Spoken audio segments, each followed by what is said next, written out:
আজকে মা রান্না করেছিল আমার খুব পছন্দের চাপিলা মাছের ঝোল। এইটা খেতে কিন্তু খুবই মজাদার হয়ে থাকে, আর আমি এই মাছটা খেতে খুব বেশি পছন্দ করে থাকি, যার কারণে কিন্তু মা মাঝে মধ্যেই বাজার থেকে এই মাছটা এনে রান্না করে দেয়।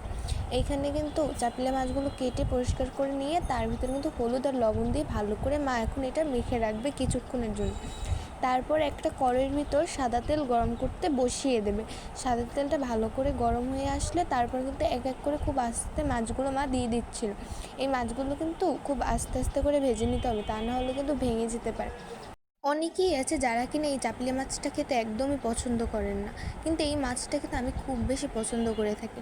তার কারণে মা যেভাবেই রান্না করে দিক না কেন আমি কিন্তু এই মাছটা খেয়ে থাকি, আর এটা অনেক বেশি টেস্টিও হয়ে থাকে, যার কারণে কিন্তু খেতেও খুব ভালো লাগে। এইখানে কিন্তু মা মাছগুলো খুব সাবধানে উল্টে দিচ্ছিল। একটু ভালো করে ভাজা হয়ে গেলে কিন্তু এখন তুলে নিলেই হয়ে গেছে মাছ ভাজাটা। এখন এইভাবে করে সব মাছগুলো কিন্তু মা এক এক করে ভেজে নিয়েছিল। দেখতেই পাচ্ছেন মাছগুলো কিন্তু খুব ভালো করে ভেজে নিয়েছিল।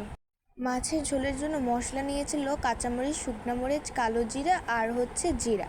এই মশলাগুলো কিন্তু মা নিজের হাতেই বেটে নেবে, আর যে কোনো রান্নায় যদি বাটা মশলা ব্যবহার করা যায় তাহলে কিন্তু খেতে দুর্দান্ত হয়ে থাকে। আর আমাদের বাড়িতে সবসময় যে কোনো রান্নার জন্য মশলাটা কিন্তু বেটে নেওয়া হয়, তাতে করে খাবারের স্বাদ দ্বিগুণ বেড়ে যায়, যার কারণে কিন্তু সবসময় বেটেই মশলাটা ব্যবহার করা হয়। এখানে মার মশলাটা বাটা হয়ে গেছে, এখন মাই মশলাটা একটা বাটির ভিতর তুলে নিল।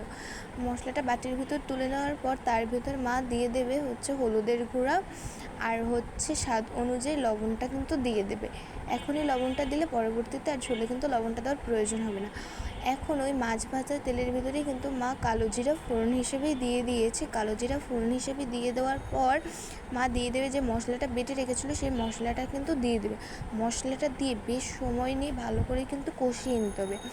ঝোলের জন্য যদি মশলাটা ঠিকভাবে কষিয়ে নেওয়াই না হয় তাহলে কিন্তু খেতে একদমই ভালো লাগবে না। এখানে কিন্তু মশলাটা কষানো হয়ে যাওয়ার পর মা ডাঁটা কেটে রেখেছিল, সেই ডাঁটাগুলো কিন্তু দিয়ে দিয়েছে। ডাঁটাগুলো দিয়ে কিন্তু খুব ভালোভাবে বেশ সময় নিয়ে একটু কষিয়ে নিয়েছিল, যাতে করে ডাঁটাগুলো কিন্তু যাতে সেদ্ধ হয়ে যায়। যার কারণে এখানে ডাঁটাগুলো দিয়ে দেওয়ার পর এখন মা পরিমাণ অনুযায়ী জল দিয়ে দেবে। জলটা কিন্তু নিজের পরিমাণ অনুযায়ী দিতে হবে, তা নাহলে কিন্তু ঝোলটা খেতে ভালো লাগবে না।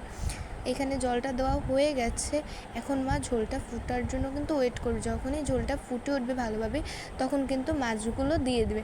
মাছগুলো দিয়ে কিন্তু খুব সামান্যভাবে একটু নাড়াচাড়া করে দেবে, যাতে মাছগুলো খুব ভালোভাবে ঝোলের সাথে মিশে যায়। এখানে কিন্তু এখন ঝোলটাও ফুটে উঠেছে। ঝোলটা ফুটে উঠলে মা 2টা টমেটো কেটে কিন্তু দিয়ে দিয়েছিল, 2টা বা 3টে এরকমই টমেটো দিয়ে দিয়েছিল। এখন কিন্তু সব কিছু একসাথে ভালো করে বেশ সময় নিয়ে একটু ফুটিয়ে নেবে। ফুটিয়ে নামিয়ে নিলেই কিন্তু তৈরি চাপিলা মাছের ঝোল। এই ঝোল দিয়ে এক থালা ভাত কিন্তু নিমেষেই শেষ হয়ে যায়।